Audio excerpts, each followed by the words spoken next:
Hi everyone, welcome back to my channel. My name is Melanie and this is Our Budget Life. If you're new here, thank you so much for stopping by. I hope you'll consider clicking that subscribe button and the notification bell so you never miss any of my videos. Now what I have here is my Erin Condren monthly planner. It is the 8.5 by 11. And I'm about to set up my Paycheck 1 budget for the month of July. So if you want to see how I put it all together, make sure you stay tuned.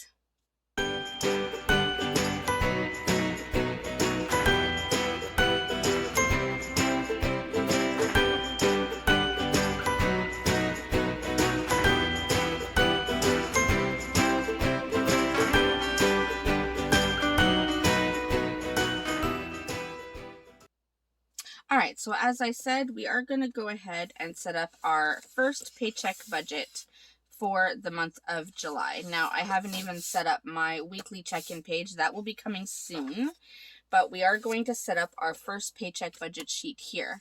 I do have this paycheck budget sheet, sticker sheet. This is available on my website. This one obviously is in the Canada Day pattern color scheme because hi, I'm Canadian. So I wanted to use this. I do have it available in the 4th of July color scheme, but we are going to go ahead and get this all set up because I do not want a repeat of June's budget where I fell behind on all the things.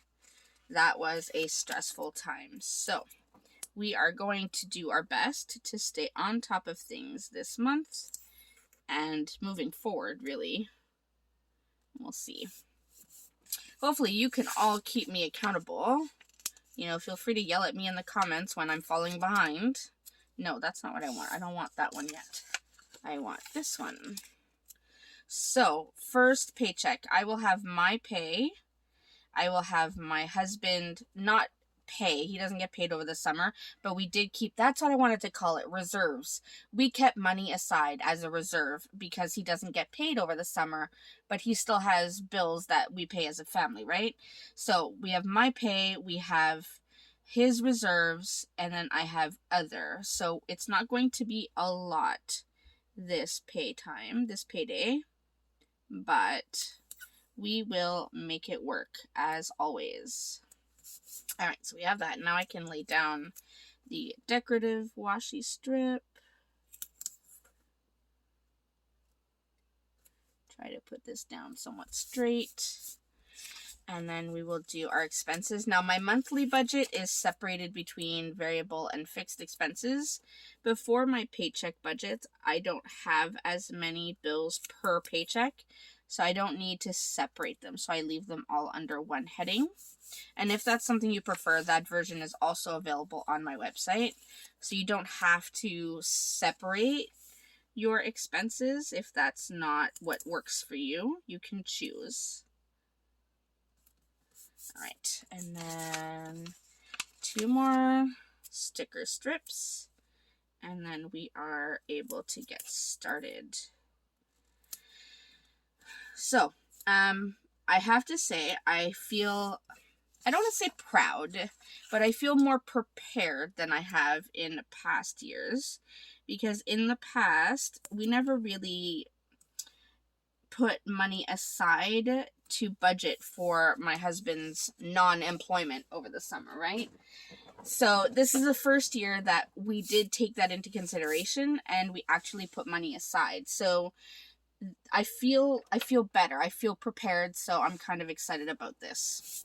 All right, so first paycheck, we have my pay, so Mel pay, and I'm going to budget $2,100. It's usually more than that, but that's what I'm going to budget for this time. Let me zoom you in so you can actually see the numbers. All right, that's a bit better. So I'm going to budget $2,100 for my husband. I'm going to leave it blank for a minute, because like I said, we have put money aside in reserves, but I don't want to pull more out than what we need. So I'm going to leave that one blank. And then other, I am going to go ahead and put the $60 that my mom usually gives me. She usually gives it to me at the beginning of the month, so I might have it soon. All right, now Again, I am missing my little golden Erin Condren ruler. So I have forgotten to put down my line. So let me just do that really quickly so that I can keep everything organized. Otherwise, I start writing all slanted and it's just not pretty. And I feel like these lines are crooked anyway, but I will deal.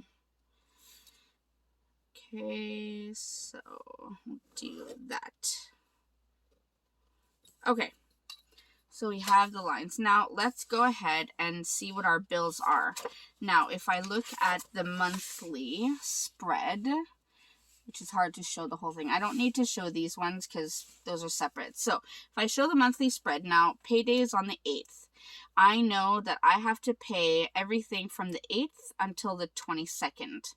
Now, I do have this other payday here on the 15th. That is a possible payday because our pay from our part-time job is usually off by a month. So when we work in September, we get paid in October. When we work in October, we get paid in November, and so on.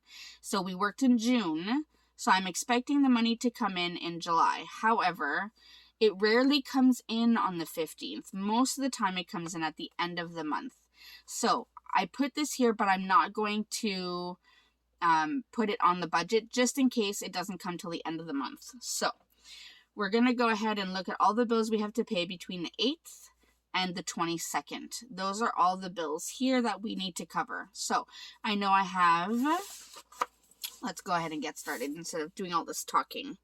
So I have the van payment, which is always due on payday, and that is $267.55.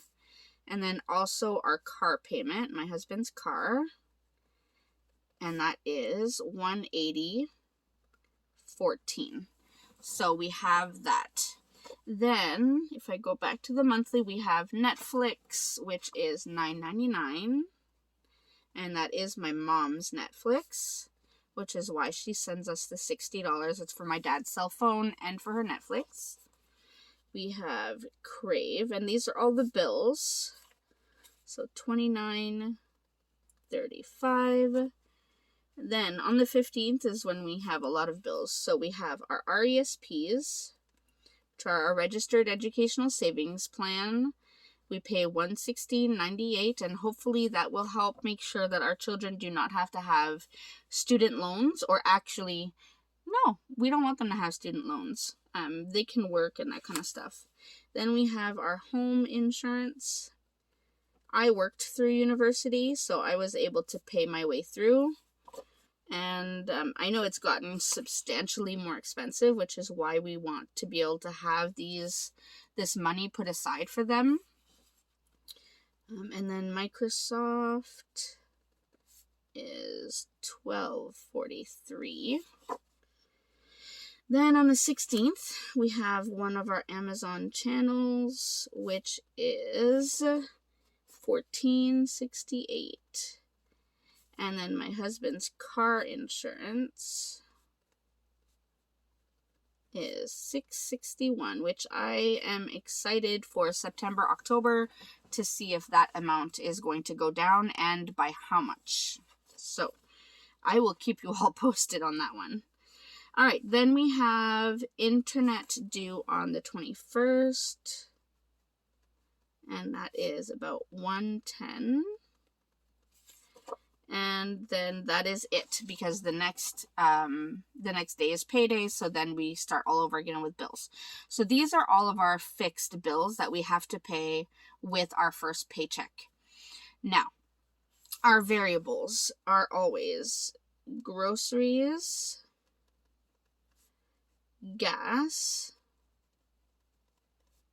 restaurants, and other. Now, I am taking the kids for a weekend. We are going to go visit my parents up north, about 4.5 hours north from here. Now, my husband was supposed to come, but because we are in the middle of a extreme heat wave, extreme for us. I mean, come on, we are in Ontario. So it's extreme heat wave for us, and we don't have air conditioning in our home. We have a little kind of stand-up air conditioner situation going on in our living room. So he's going to actually stay home and leave the air conditioner on for our cats and take care of our guinea pigs so that they are safe, because we don't feel comfortable. We were only leaving for a couple days, but we don't feel comfortable leaving them in any heat, right? So because it gets hot in here without that little air conditioner. So he's going to stay, but we are going to go. So that means for groceries, we budgeted $1,000. So I should be able to budget $500 per paycheck. But we will probably need to use less than that since we are going to be away. At least, the kids and I, that's 4 of us. And my parents will feed us, so we don't need to buy things. Gas, however, is going to be a bit expensive. So I budgeted $300, but I know it's usually about $100 there and $100 back. So I'm just going to put the full $300 here. And then by the time the next paycheck budget comes, I will hopefully have a better amount here so I know what I have left for the month. Restaurants, I budgeted $400 for the month. Now, we do get lunch on the way to my parents, and then we usually get lunch on our way home. And for 4 of us, I would say that's about $50. And then for the rest of the time that we're home, I'm just going to go ahead and budget $200 and see how we do with that. And then other, I am going to be buying our children some new bathing suits, some new beach towels, a few new t-shirts, and socks and that kind of thing, just to spruce up their wardrobe a little bit. They haven't really been out since last March, so they've outgrown quite a bit of their clothes, and they haven't had to wear as much clothes since we've been home so much. So I am going to be buying them quite a bit, and I didn't quite budget what I wanted to in here. I only budgeted $400. So what I'm going to do is I'm going to put the entire $400 here, because I know I'm going to probably need it, and then we'll have to reevaluate the whole budget to see where we're at. So let's go ahead and add all of this up. We'll come up with a number of what we have budgeted here, and then that should give us a good idea of what we need to pull from my husband's reserves to make sure that all of this works. So let's see. All right, so the total budgeted expenses is $2,850.55. So I have here $2,160. So minus $2,160 minus 2,000. I forgot the 2. That leaves us with $690.55, which is funny, almost the exact amount we had left in June. If you remember that video, that is almost the amount we had left over that I couldn't account for. And then I remembered we were leaving it in our reserves for, such events. So what I'm going to do is I'm going to pull $750 from our reserves for my husband for the summer. And then that should be able to get us through this and any extra little, snags that come along the way. Again, we do have quite a bit of money in reserve, so if I need to pull more, then when I do the budget recap on this paycheck, I'll just fix the actual and I'll put how much we actually did pull. But I think we should be able to get by with this as long as I chill on going crazy with the unbudgeted expenses. I need to stop it. So that means we now have $2,100 plus $750 plus $60. So that means our estimated income for this first paycheck is $2,910. So it's not so bad. So if I do that and subtract the $2,850.55, it does leave us with approximately $59.45. So it's a bit of a buffer. All right, let me zoom you out so you can see the full page. All right, so I actually, when I was trying to zoom out, I knocked my camera off the tripod completely, so hopefully I didn't mess up that part of the video. But this is the full view of our first paycheck budget for the month of July. So we have our estimated income, our estimated bills and variable expenses. So hopefully we can make this work and still have this buffer. All right. Now, as always, if you have any questions or comments, or you want help with your budget, make sure you leave a comment down below. I love chatting with all of you. Keep in mind, I'm not a professional. But that is it for me for today. I hope you enjoyed seeing how I set up my paycheck budget, and I will see you in my next video. Thanks so much, everyone. Bye.